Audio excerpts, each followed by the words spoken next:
So I'm here today with Mama T's, who has a show called Mama T's Truths, and basically is excited. You know, we just started up basically doing the Karl Kirk Podcast also, but we definitely wanted to interview you and then also kind of basically launch you under our brand from today moving forward, and just kind of give people an opportunity to know who you are and basically the different things that topics that you deal with, and also to just bring your audience in and to basically give them more exposure of you.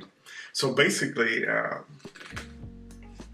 we want to give the people a little bit about yourself, and then from there we'll begin the interview talking about some of the things that we know that are going on in our country and in our world right now. Okay. I'm Tiffany, and let's see, there's so much and so little. I am an awesome mom of 5 awesome kids, and I have a husband. Moved here to Texas 2 years ago. Big life changes, a lot of life changes, and I live in controlled chaos. That's what I think my whole life is about, controlled chaos. But basically, here I am, trying to get it go through. So what made you want to start your blog? Well, I always had a moment of where I have an opinion, but with no judgment. And my husband thinks that I should share that with the world, which is hilarious because he is one of the most opinionated people I know.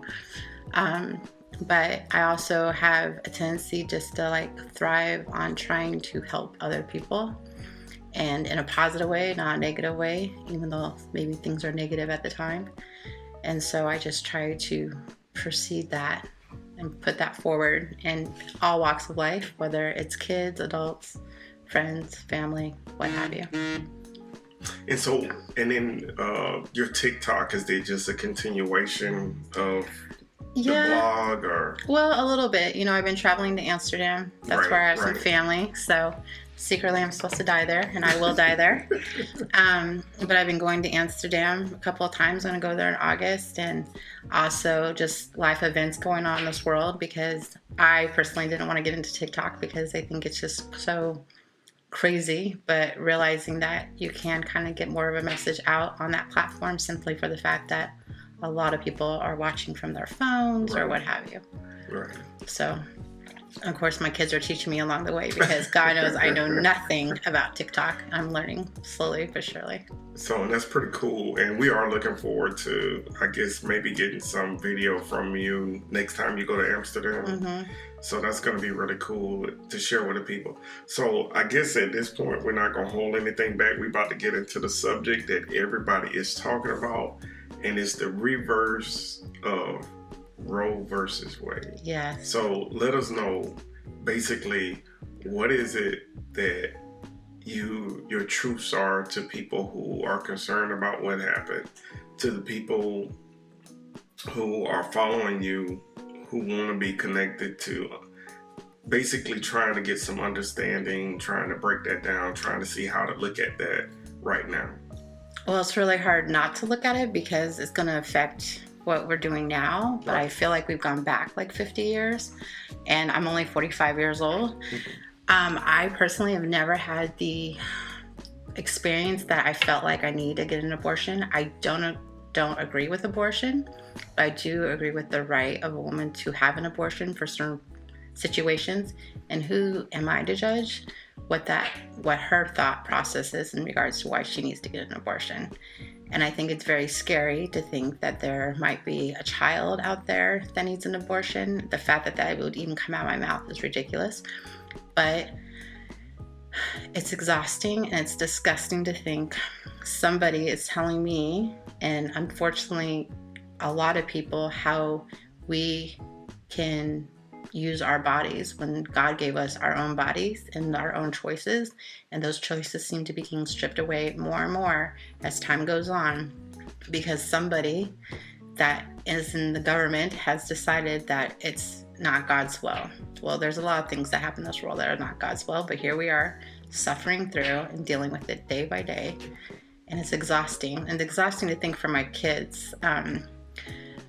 even my niece got upset, and she's only 16 years old, and she was upset just to know that her as a woman could be affected by this. God willingly, hopefully, she'll never have to be affected by it, but that doesn't change the fact that it's a reality for all women trying to figure out where they have their own rights.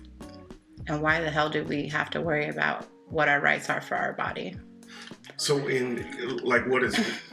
if we could break it down case by case and situation by situation. So I know the biggest thing that we've all heard was rape, right? Exactly. So to your listeners, to those who are listening to Mama T, who feel like basically some of the wisdom and different things that you've been giving to them, how would you, talk to a person who was raped, who is feeling now that, this decision is almost personally affecting them? Well, I would say that, of course, because of the fact that, okay, so you get raped. Rape is not good. Right. No shape or form is it good. Right. So now you have a child. You don't have a child out of love. That's where our child should be perceived, as out of love. They've been raped. And now they don't have a choice but to have this child because of a horrible situation. Correct. So now they're not only emotionally dealing with the fact that they got raped, but now they have to deal with the fact that they have to bring a child into this world who they may have a choice that they want to bring this child into this world. And that, in my thought process, is a completely honorable thing. However, you also have to think about what's going to happen to that child when they find that's how they were conceived, through rape. How that might possibly destroy them and make their life more challenging emotionally, mentally, even physically, of how they portray a man, because that's where they're a product of. So that woman should have the right to make a decision to say, hey, I can't do this, and I'm not going to judge them for not doing that, because I don't know in my hearts of hearts if I could actually go through that process knowing I'm carrying a child, and I've carried 5, thinking that it wasn't made in love. And then what do I do now? Like, they're still dealing with the process they got raped, and now they have to deal with the process they could possibly bring a child into this world on those notions that the child wasn't wanted. And that must really sting. So in my opinion, if a woman were to come to me and say, what am I going to do? Do what's going to be good for you. Because right now you're in a situation where you don't know what you're doing because you've gone through this horrible process. And now you need to go ahead and see what's going to be best for you. Because the child is going to be, if it's going to be your life. But there are some people that said, okay, I got raped and now I'm going to have this child be up for adoption. But again, you have to think about the child, because they're going to say, this is what happened. This is how I became part of this world. Right. So one thing I'll say, and now I want to definitely stay away from any opinions of mine right now due to we're basically doing an interview. So I just want to get your perspective on most things. But this is something that I can really speak to. And I'm basically, again, wanting to know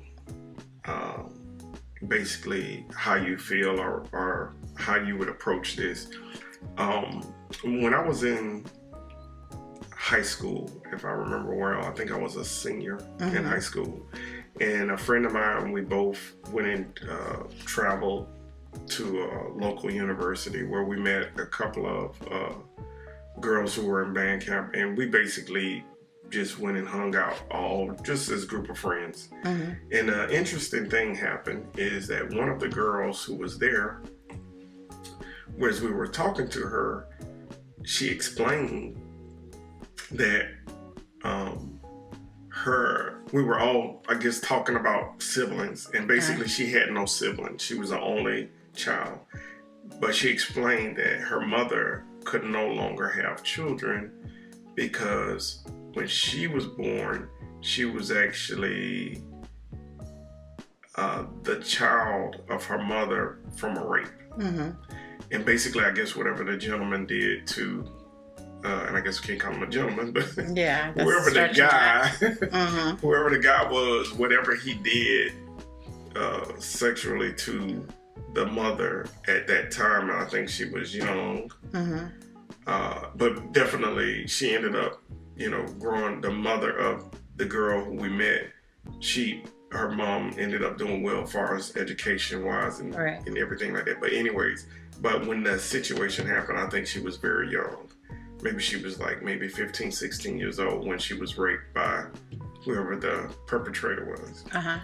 But, so now, and you probably know where I'm going with this, is that this girl, who is a healthy girl, is her mother's only child, but it was through rape. And now, because of what the guy did, he also left the mother in a state that, for whatever reasons, I don't know the medical terms to tell you that why she's like that. She can no longer have any other children of her own. Okay. So, again, I don't want to make it like it's okay to, I'm not asking you if it's okay to rape somebody. No. We clearly understand that, right? Right. But in that case, what would you say to, not necessarily that lady, but what would you say to women per se about a situation that happens, even though we know that the reason was criminal, that she was pregnant? Well, that's amazing that she was that strong. Mm-hmm. I think there's a lot of things that have happened in my life that have made me strong. And I think some people wouldn't have been able to handle certain things that haven't happened in my life because they're not strong. And that's not a bad thing not to be strong, but it's also how you're raised. Obviously, she has a strong mother, because if she didn't, she wouldn't be who she is today or at that moment, So that's a great example, but that doesn't exactly fit the bill for a lot of the examples. Right. And so it's great to hear that somebody was able to overcome and be able to proceed with having a child. But she had that right. Right. And that's the problem with this, is that people are not having the right. Choice. We should all have the choice. Right. That's what it comes down to. I don't have to agree with your choice, but you should still have a choice. Right. And that's what it comes down to, about choice. So that's good. So then that basically deals with the rape thing. And we know, and there are going to be some stories where people were born out of rape and they did go on to do something. But again, basically what Mama T is saying is that it still should be an allowable choice. Because I agree, every situation, and I agree that we're in a culture where we like to make everything a gumbo. We like to just throw everything. Yeah, like everything means everything. Say, everybody got the same way. Yeah, we all got it. Don't happen. We need it. Yeah, we need separate entrees. Exactly. Every situation is an individual situation. Right. It's a unique situation. Right. It could be the same cause of the situation, but still a unique situation. It's going to be unique for the person going through. It's going to be unique for the outcome. Right. So who the heck am I to judge how they handled their outcome? I might not agree with their choice, but I understand their choice. There's a big difference between agreeing and understanding. Right. And I'm never going to condemn somebody because they decided to make that choice. Even if I wouldn't be able to make that choice, that's not my place to judge. Okay, so we talk about rape. So the second area that we want to deal with, that is, unfortunately, let's say 2 14-year-olds doing something that probably shouldn't do. Mm-hmm. The 14-year-old girl gets pregnant. Right. What do we say? What does Mama T speak to in the current situation, in the current climate, to the mother and the 14-year-old? Well, I think it depends on the mother, because in my opinion, if it was my 14-year-old, and I'm going to have a 14-year-old here soon, I would say, what do you want to do? She made the choice to have sex. Sex is not something anybody should take lightly. I have a whole opinion about sex in that form, but there should be no reason why a 14-year-old is having sex. However, I don't want my child to feel like they don't have options. Once again, it's going to be her choice no matter what. I might not very much care for being a grandmother when she is only 14 years old, but I will support her no matter what choice she makes.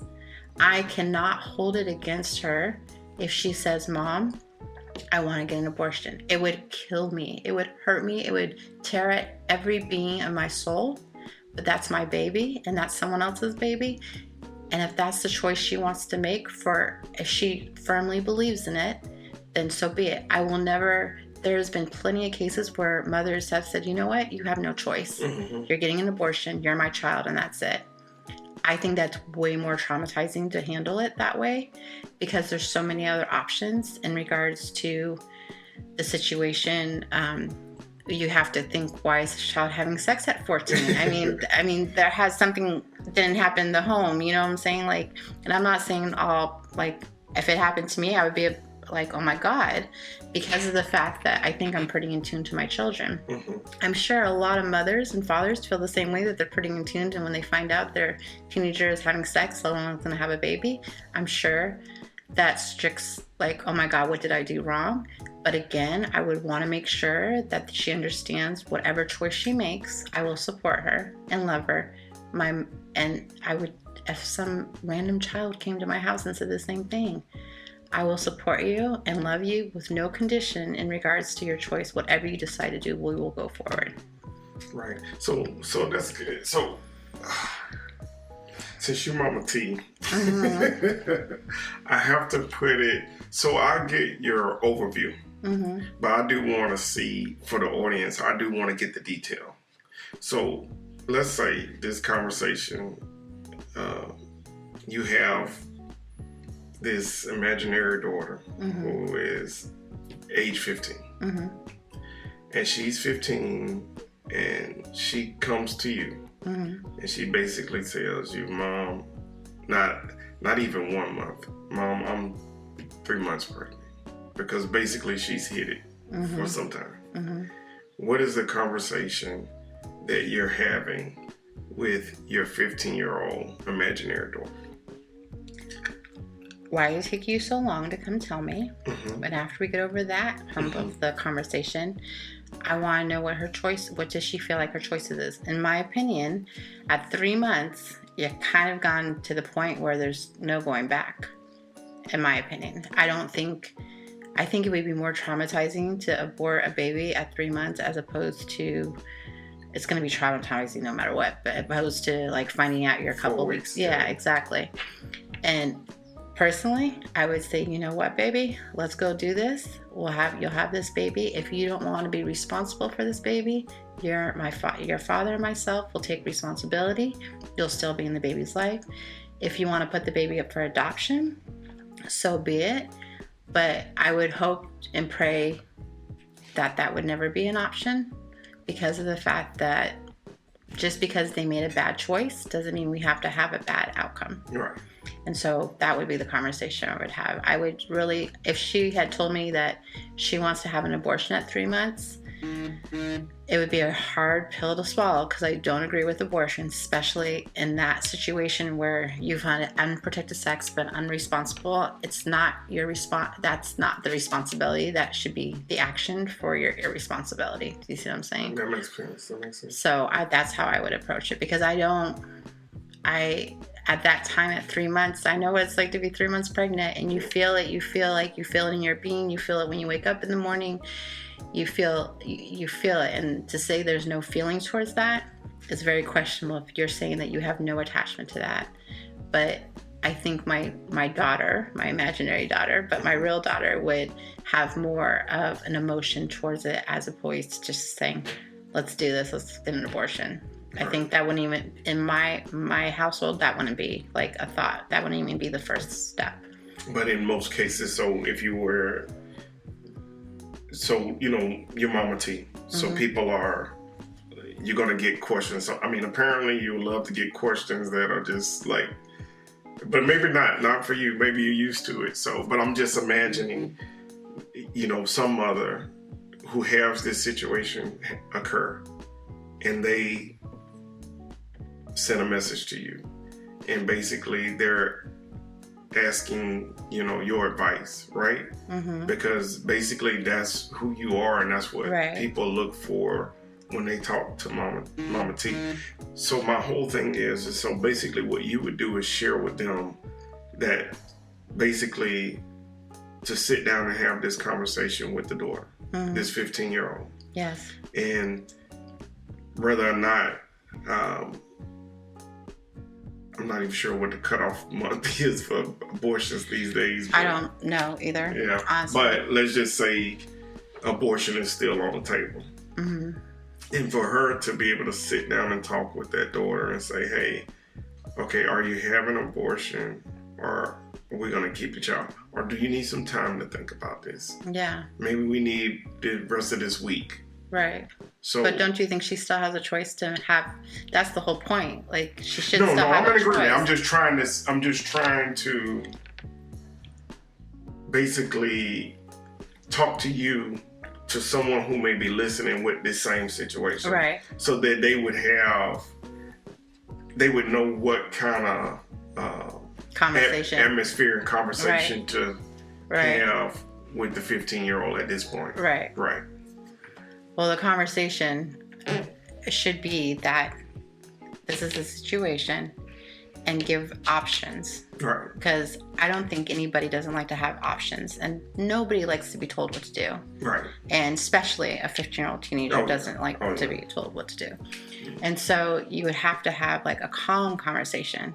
A conversation, obviously, that has not even come about because you're having it for the first time because of the situation, not because to prevent the situation. So you would have to have the conversation to see how they're feeling. You don't even know the circumstances, like what's the relationship with the person that got her pregnant? Are they really like in love? Because there's plenty of 15-year-olds that think they're madly in love and this is going to be their future husband. But then there are other people or other children that are having unprotected sex and just using their bodies freely to whomever will give them that attention. There's so many different aspects. So my thing is that you definitely have to have a conversation with your daughter to go ahead and see how they're feeling, because at this point, it's not about how you feel as a parent, it's about how they feel, and together you hopefully can come to some type of understanding, and not necessarily even an agreement, but just trying to get more of an understanding of how they're feeling, because this too is going to affect their life more than it's going to affect yours. I think as parents, we sit there and we think, oh my God, you did this. This is such a disgrace to this family, blah, blah, blah, blah, blah. Whoa. I'm not going to sit here and say you're a disgrace to my family. I'm going to sit here, how are you perceiving your future is going to be now? Whatever you decide, how do you think a lot of 15-year-olds are not emotionally balanced because they're going hormonal on everything, but you want to make sure that they're emotionally set, because as soon as you become pregnant, you kind of go from a 15-year-old to an adult. True. Whether or not you're still 15, you're kind of going to the responsibility of what adults should only be doing. But the reality is that there are children having children all the time. It's not going to stop. It hasn't stopped. It's not going to stop. But when I got pregnant, when I was 19 years old, I was madly in love. And I never thought I was going to be able to have kids. And at 19 years old, people were still trying to figure out what they're going to do with their life and everything like that. And I told myself, like, it never even crossed my mind to get an abortion, because it just wasn't in my I thought to myself, like, if I wasn't supposed to have kids and I'm going to have this kid at 19 years old, it's meant to be, right? But my mom would never say to me, the first thing would never come out of her mouth, you're going to have an abortion. Right. Because she's going to love children no matter what. And that made it a lot easier for me. But I know most people don't have that convenience or that love that I got from my mom. And I was in a good place when I was 19, but I was still 19 years old. You know what I'm saying? So I got lucky. But I hope to God that if a parent came to me and said, what should I do? What's your thought process? That's exactly what I tell them. You have to have the conversation, because whatever you decide as a parent and they decide as a child is going to be effective, no matter if an abortion is on the table or if they're having a child or adoption. So everything you're saying, I think, would line up. There's one piece that I would want you to speak to. So I know, okay, if the child comes and speaks to the parent, and apparently the parent is not aware, and I'm assuming in this scenario the parent is not aware that the child is pregnant, right? Right. So if you could speak to healthy reactions, even though I know, if I can't imagine, you know, my child coming to me at 15, 14 and telling me they're pregnant. Apparently, you know, you might can't control the reaction right there. Right, because you're human nature. Right. So, but what would you speak to the reaction, or even not? Let's say this hasn't happened in somebody's life yet, but we have to already think, not that we want it to happen, but we have to think about our interactions with our children ahead of time of scenarios where they will disappoint us. Right. And so that we won't get in a situation where we cause more destruction to already in a destructive situation. Right. But the thing is that, okay, so here's my thing, is that I would rather, not that I would want a 15-year-old that's pregnant, but I would rather have a 15-year-old that was pregnant as opposed to a 15-year-old that's addicted to heroin. Right. I would rather have my child, even if my reaction, I know my reaction just because I know who I am as a person, as a mom, as a person that thinks way outside the box.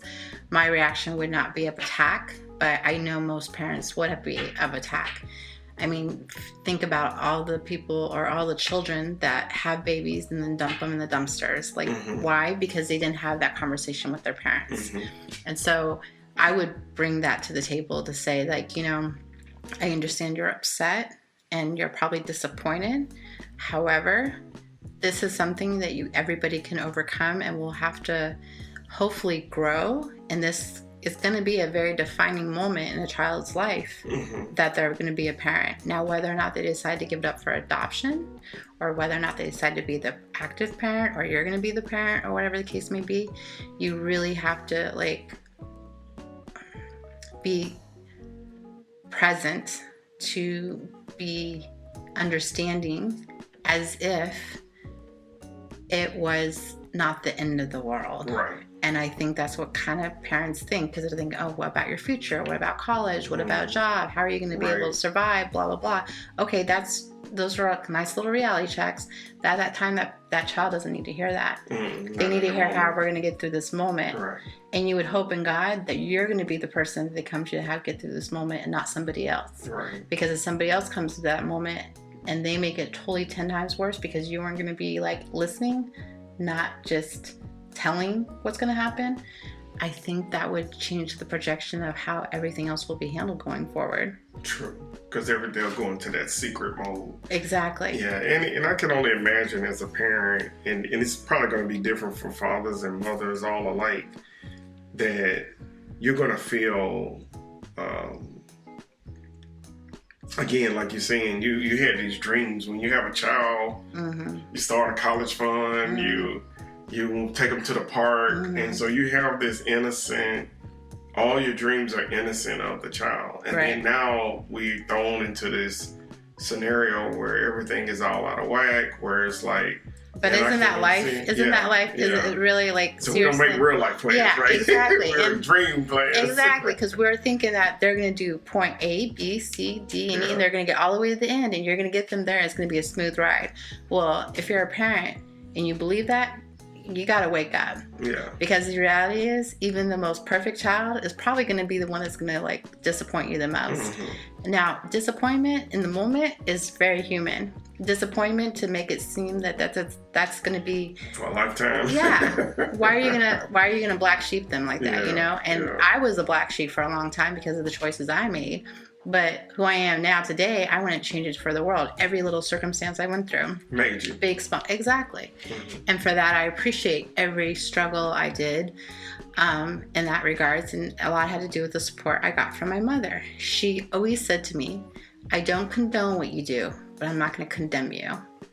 And I live by those words, and I speak those words because when I think of when my kids are testing my every patient bone in my body, I think of those words. And my kids haven't done anything to me quite yet that I'm like, oh my God, let me put you to the wall and call it a day. You know what I'm saying? However, that doesn't change the fact that they have a whole another 10. Yeah, they got, at 30 years old, they're still going to disappoint me, right? There is a possibility as a parent, you're going to be disappointed in your child. At the age I am now. I could disappoint my mom right now. You know what I'm saying? Right. So to hold me on this pedestal thinking, oh my God, I messed up. Yeah. And I'm only 15 years old. I could probably mess up in a couple more years. Wait your turn. You know what I'm saying?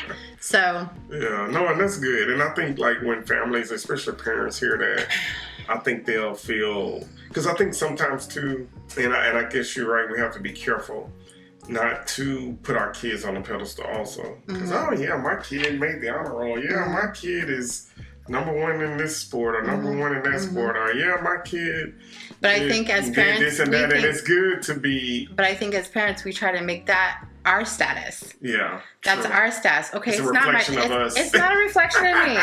It's not a reflection of me. My kids are smart kids. God knows they didn't get it from me. It's not a reflection of me, but am I proud? Yes, I'm proud. But I'm not going to sit here and make my whole point of my life being that my kids' accomplishments. No, you know what my accomplishment will be? Is the fact that I make good human beings. And I take these human beings and I show them love. I show them how to love, give love, receive love, all that good stuff. That's how I know I did a good job. So we have to move forward with that. Their accomplishments are going to be their accomplishments. I can still pat myself on the back that we got it done, but it might be a trial and tribulation to get there. But it's a moment, and I have to remind myself, and I think a lot of people have to remind themselves, these are moments. These are not forevers. Nothing is forever. A child is forever, but again, the situation right now is a moment. And I think as parents, we forget that these are moments. And I learn a lot more from my children in their moments than I have left in my moments. You know what I'm saying? You're right. And for that, I appreciate them. And I think you're right. Yeah, that makes sense. Of course it does. Because if we did focus more as moments, like you said, it's not basically a stamp on how the rest of their life is going to be. And at the end of the day, too, I have been reading a book lately, and it's a pretty good book. And it was talking about how to have a high-achieving child. And it was talking about in this particular book how you gotta give the child options. You have to give them options, because if at the end of the day, if you're making all the decisions, you're not gonna. I'm trying to think of what the name of that book is too. All you need to know. No, is it? What's that? The SelfDriven Child. So if anybody wants to read that, that's actually a really good book. It's by Ned Johnson, but it's a really, really good book. It's called The SelfDriven Child. And basically, a lot of the things that you're saying is a lot of the things that he's saying from trying to understand the perspective. And of course, we want to be focused. We want to be connected. But our main thing is we have to be there with the moments with our children. It can't be. They're not going to be all good moments. No, they ain't going to all be good. And they're not going to be easy moments either. For anybody that says differently, they're just fooling themselves. Yeah. Like your child is going to challenge you, and if that means teen pregnancy, if that means getting in trouble at school, maybe they're not a straight A student, whatever the case may be. I just want my kids to excel, to be the best person, their person. They can be the best version of themselves. I don't want them to be somebody else. I want them to be, if my child says, you know what, I don't want to have a career. I want to travel in a bag and view the world from different. Please do. Please focus on that. If my child says, you know what, Mom, I'm going to pop out a kid at 19 years old. I'm madly in love. Is that going to make you happy? Please do. It might not be what I thought, but honestly, I want them happy. I want them content. I want them to feel safe in their environment. And I think a lot of kids don't feel safe in their environment, and that's why they're in the predicament that they are, because they didn't feel safe to have that conversation before, after, in between. All right. So we're here with Mama T. We're going to take one small break. So they definitely already covered. We covered rape with abortion. We covered teen pregnancy.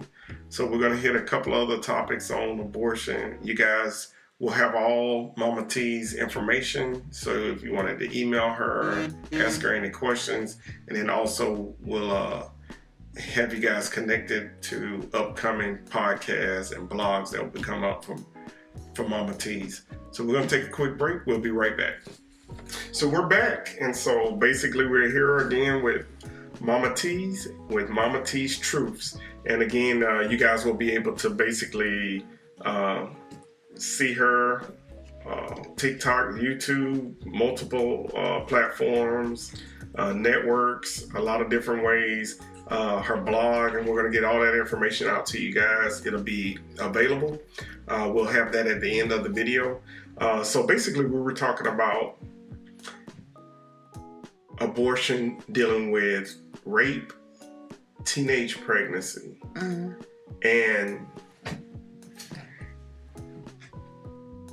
so about the church and abortion. We gotta hit it. We gotta talk about it. What? We gotta talk about it. So basically, I think largely, and I can't speak on every single person from the church, but largely it seems like the church is majorly concerned about the fact that it feels like it's murder. They feel like you're actually killing a human being when you have abortion. Don't mean rep, but isn't it the same church that looks bad at the child at the time of the baby? Isn't it the same church that's judging? The church is a judging practice. I was raised Catholic. I have not practiced Catholic for a very long time by choice. And the reason why is because when I was pregnant at 19, people was looking at me crazy because they was like, ooh, got a baby, that means you had sex. You're right. That's how babies come. You have sex. However, they're still judging me. So it doesn't really matter, in my opinion. People are going to judge. Right. And depending on how they've been raised, where their platforms are in life, how they've been raised back in the 50s, 40s, whatever, they're going to judge. So I don't give a crap if they're judging or not. You know what I'm saying? And why does everyone think that the church should have a say-so when there are plenty of people that are quote-unquote religious that are practicing so much hate and judgment in this world? They really don't consider themselves to be bad people because they're religious people. Right. Being religious people don't mean that you're good people. Right. And that's the problem. So yeah, they can go ahead and say, yes, it's murder, because yeah, it kind of is murder. But in another scenario, if they had a child out of wedlock. But in reality, we have this timeline for our children that you are supposed to like grow, and then you're supposed to fall in love and get married and have kids, buy the house, blah, blah, blah, blah. Let's be realistic. That doesn't happen. It might happen for some, but it doesn't happen a lot. Right. And who's to say that my timeline is going to be like your timeline? Right. And then the church comes in and has an opinion about my timeline? Again, my choice. Back to choices. And that's what it comes down to. Let me make the choice. Your idea of my choice is going to be different than my choice of my idea. And even if I make the wrong choice, it's still my decision. It's still my lesson to be learned. I would hope any decisions I've ever made in my life have given me what I have now. And may my struggles been something very defining. It's okay. That was part of life, you know what I'm saying? So if someone's going to judge me because they say that the church says I'm murdering a child, well, let's take a look at who's judging and who's saying that. And the church has a stance, but there's also other churches that have different stances. But we can't put everything on the church. Like, that's what the church says. Okay. So with the church, one thing that I recognize, and I heard what you just said, and I think you make good points, especially about the hypocriticalness of it. Especially in the church, I sincerely believe, so I'm adding my opinion even on the interviewer here, is that we do have to be very careful. I think that we do have to make it a point, especially when people are doing things dangerous to themselves, even if it's not something illegal. But you make that point so that the person may become a better person. You don't keep hitting it as a dead horse. Although as parents, I'm pretty sure that's what we do sometimes. We can keep reiterating things. But this is the point that I would like to make concerning what people may say from the church. And I'm not so much caring about you going back and forth with the church, but I'm saying that when Mama T is speaking into people's lives, right? You have to speak into the hypocritical people's life just as much as the people who accept your advice. Because what we do in life is we find out what our gift is and we hone in on it and we improve it and we grow it, right? So for whatever reason, you give advice and people are attracted to that, right? So that's your gift. Like it or not. Yeah, like it or not. Like right? it or not. Okay. So when it comes to abortion, and we understand they consider it in many churches as actually murdering another human being. But the other part of it that I would say is that in order for an abortion to take place, to my understanding, unless you're taking a pill, there has to be also someone else involved in the abortion, correct? Correct. So it's different when you're making that choice single-handedly by yourself. But now when we have a group of people collaborating together to let me say the words I want to say, to complete an abortion, to fully execute the abortion, that is what some people out of the church are also saying. That is not, okay, you're saying it's your choice, but then also there's other people who have to choose to also be involved in this abortion. Right. I.e. doctor, right. I'm sure nurse, right. I'm sure the counselor. I don't really know. I haven't really studied all the right. the people who are at abortion, and I know a lot of people have already kind of been against Planned Parenthood and all those different things. So, what do you say to that when this is what someone is hearing who is up against making a choice to abort or not to abort? About what? Because there's so many people involved, not because it's just a process of an abortion. Correct. Well, chances are the doctors or the nurses or the counselors, they've specialized in stuff like that. And they take their oath. You take your oath as a counselor, you take your oath as a doctor. I mean, I'm sure there's plenty of times, not trying to get off track, but there's plenty of times doctors did surgeries they didn't agree with whether or not they were abortions or not. Whoever they're doing the procedure on or whatever. This person killed a bunch of people, but we're trying to save his heart, kind of stuff like that. So they took an oath. Those are their choices. Nobody's forcing them to do abortions. Nobody's forcing them to counsel persons that do abortions. When people become doctors, they can become doctors in different categories, I guess you can say. Different areas. So to take that in effect of these people there's different people involved in the abortions, of course there is. It's not just the child, it's not just the abortion or the person getting the abortion, it's not the family. There's a lot of people, there's villages that are all into this. But to say that a church needs to start, that's so, again, hypocritical, because they're starting to think about all these other things, but nobody's thinking about the situation of the person that's going through it, whether it be a child, a mother who has 4 kids or whatever, doesn't want to have another one. There's so many different reasons why people think of this as an option, but in reality, the people that are going to help you with whatever option you decide, whether it be an abortion, adoption, whatever, that's what they do. That's what they've done. No one's forcing them. It's not like we're handmaiden tales or something like that, So that to me is irrelevant. So we can't control each church, and I do, and I do go to church, but I say we can't control that, and I understand that. As we round up into the last minutes of this podcast, this is something that I really want to talk about and really dig deep on. There's a lot of division in the country concerning this situation, right? Or concerning this topic. So I know that we're not going to change everybody overnight. Right. But this is what I would like to do.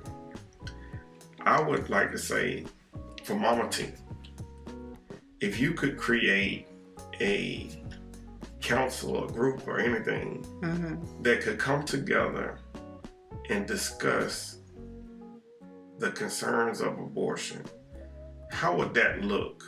To try, not that we have to even leave that situation, not that we even have to leave that conference all agreeing. We don't even have to leave agreeing. No one's but gonna how think. can we collaborate together? Let's say I'm pro-life or whatever, and somebody else is on the opposite scale.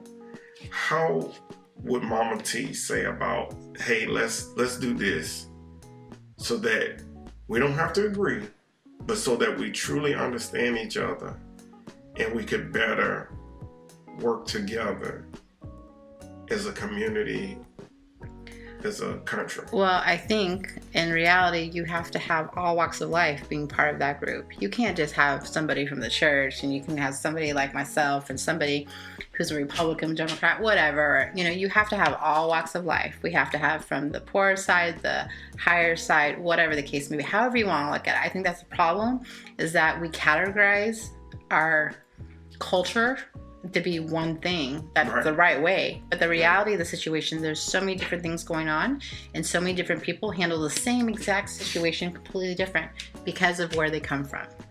And so when you take a whole group, you would have to get all walks of life. And just because someone doesn't agree with you, there's a difference between being disagreeing and being hateful. Right. There's a big, huge difference. And unfortunately, most people don't know there's a difference because they either do one or the other. And that's unfortunate. But if you get a group of people that have not the same mind of thinking, but are open to different thoughts, not opinions, but thoughts, I think you get a lot further than as opposed to get a bunch of like, people are saying, this is the way and this is the way. I don't have to agree with you to like you, but I do have to be still heard. And I think that's the problem with people, is that they're not heard. And that's why they start getting defensive in regards to how they feel, because they feel like they're not being heard. I, again, don't have to agree with you. That doesn't mean I'm not going to like you. But if you be hateful and are not agreeing with me, those are two different subjects and two different situations on two different areas of the scale. So if you get a bunch of people that can actually be open-minded, not to necessarily changing their mind, but to different situations, just as an example of why people would be trying to do abortions, it's not black and white, and people need to stop acting like it is. It's not. It's not for the person going through it. It's not for the person gonna have those feelings. It's just not black and white. And that's the problem. We live in a very colorful world, and people choose to make it more black and white than it needs to be. So on your blog, whenever you were, let's say you give advice or whatever, do you think it's possible in a blog to create an atmosphere where the person who agrees and disagrees would be able to communicate their differences? Because I see a lot of blogs, they're either, you know, it's different, I guess, if it's information and concrete information. Right. Like, yeah, this is how you file your taxes. Yeah. You know, that's black and white, right? Yeah. But in blogs that aren't black and white, is there a way that we could talk, like you said, not as Republicans and Democrats, Independents, but as Americans? You would hope and pray. I think there is. And you can't expect everyone to be on the same page with you. That's just, which is fine. Right? Yeah, I'm completely okay with that. But there is a way that you can still have your opinions, your thoughts, your beliefs, but still be respectful to the idea of somebody else's, in my opinion. And that's usually the opinion that I give is mine. However, I accept the fact that not everybody will agree with me. And I accept the fact that sometimes it doesn't work out the way I think it should work out. That doesn't make their decision the wrong decision. Again, there's a very fine line of having an opinion being hateful. And so those two things get really construed together a lot, and that makes it really, really hard for anybody as a society, as a human race, to have any type of compassion. If you haven't, it's unfortunate that as a society that we cannot be compassionate unless we've been through that situation. That's true. I think a lot of people lose their compassion because they've never dealt with it. So they think they know everything. Mm-hmm. But the reality is you don't know anything because you don't know my situation. So I always think to myself, even though I don't walk in your shoes, I'm going to still have to have compassion for your shoes because that's your choice. And I can only hope and pray whatever I say or do or hug you or listen to you, that's enough that even if I don't agree with you, that you still have feeling that compassion for me. Which is good because what you're saying is perfect, perfectly scaling out like the way culture is here now today. And I think ultimately that every scenario, the way people react to it mm-hmm. is actually the way they feel about that situation. Mm-hmm. So for somebody may feel like, let's say the thing that's going on in Ukraine, mm-hmm. somebody may feel like, okay, hey, I want to do something. And their way of doing something is donating money. Mm-hmm. When another person may feel like, okay, I need to go over there and assist in fighting. Another person may say, I'll go out and protest to show. Just like right now, they're protesting because of the whole change in the law. Right. People are protesting, and there's obviously people that protest against the protests. Right. But I think if they really took a step back, and if somebody would just give it a little bit more compassion and be understanding that those situations, thank God you haven't had to address them personally in your life. That doesn't mean I can't be compassionate about it. I just think people get that messed up. Yeah. So I think in the long run, I think that we have to try to bring people together. Just like we see people divided, mm-hmm. there's somebody who is there constantly feeding that division. Right. So if you're not feeding that division, right, then you are beginning to turn that tide. Mm-hmm. You don't turn it overnight, but no, you don't. Keep trying. And you can only hope and pray you see some results. You will. You might, you might not, but you might not for a minute. I think you will. I don't. You might not for a minute. I think you will. It's impossible. But I'm a patient person. You're a patient. Very patient person. Well, one thing I have learned in life, and I'm about your same age, is that one person can change the world. Mm-hmm. So I hope Mama T's gives that opportunity for people to realize that it's not so much we divided, it's basically we dealing with different situations under the same umbrella. Yeah, exactly. So with abortion, what I hope people leave out with what I hope people get out of this conversation is that nobody is looking to kill babies. And then again, it might be somebody. Yeah, there might be. However, on that note, I don't believe that everybody is out to kill unborn babies. And there are people who make bad decisions, but their bad decisions shouldn't be a format for everyone's decisions. Right. And there should still and always should be a choice. Right. And that's the problem. That's what it comes down to, that little nutshell, that the choice is being taken away. Right. And we should all have choices, right? Right. In most situations, I mean.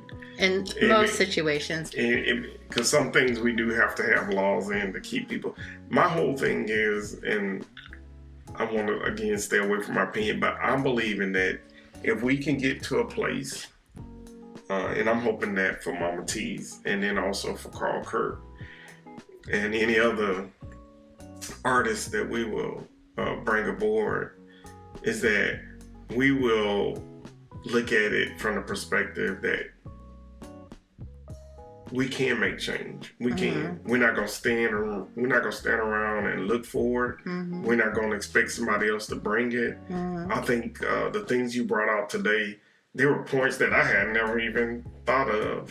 But the way that you look at life, I think you have a good perspective of basically like this wholesomeness, like this thing like, hey, you know what? If you just took a minute to look at it from another angle, you'll be surprised how different it looks. Right. And that's the problem, and that's what is kind of, in my opinion, it's encouraging and discouraging at the same time, because I'm not saying my way of thinking is the right way. I'm just saying if you were kind of like going to the left or going to the right, might you just want to like look around, because some people are just looking forward. And if they're looking forward, they're not focusing on this happening and this happening. Right. So, but I'm in agreement with it. And again, I think that was good advice that you gave out concerning, rape. Again, even though there are some stories where people have gone on and had good lives and the parents were happy with the child in spite of the insemination of the situation. But it's unfortunate that it's not always the case. No, unfortunately it's not. It's not always realistically the case. Speaking, that's a very far and few between cases. Yeah, and I don't know. So we don't have the number, but at the end of the day, again, it's not every case that's like that. But not everything is the same. That's what what people always a whole different for sure. angles. And the second one was the teenage mothers, which so many multiple challenges. But I believe again, and I know you probably can go deeper into teenage girls maybe on another segment, but just the patience that is needed so that we don't make a situation that's already bad worse. Exactly. So you don't want to hinder. Right. Hindering is not ever a good thing. Never gonna be able to, because you're, and then the church, like you said. One thing when I grew up in church, I know they did remove girls out of like choir and different things like that once they got pregnant. Or took them out of school. Yeah. I mean, when I was in high school, there was a girl that got pregnant 3 times, and every time she couldn't go back to school. She was in a special program for teen moms. To me, I always thought it was, as a kid, I thought that was just seemed to make her feel more alienated from real life, like you can't, that's putting like a little band-aid on and saying, oh, you don't exist right now. When you have the child, you'll be back to being 15. Well, reality is that's not going to happen. Now I don't think they do that, but I remember clearly there was help and special help for certain situations. I never agreed with that, even at 14 or 15 years old. So, and that's another thing, and I think also, again, I'm hoping for Mama T's that she creates an atmosphere where those young girls, even before they make decisions, that they'll be able to tap into Mama T's truths and just be able to pull from you, And it's funny because in the grand scheme of things, you say you're the mother of 5, but you may become the mother of thousands. Yeah, so says my husband. Yeah, they all pull at my heart. Like every single child that walks through my house, they pull through my heart. And believe me, I have all walks of life that walk through my house. Oh yeah. I've been to your house. Yeah. But there's quite a few situations. But I think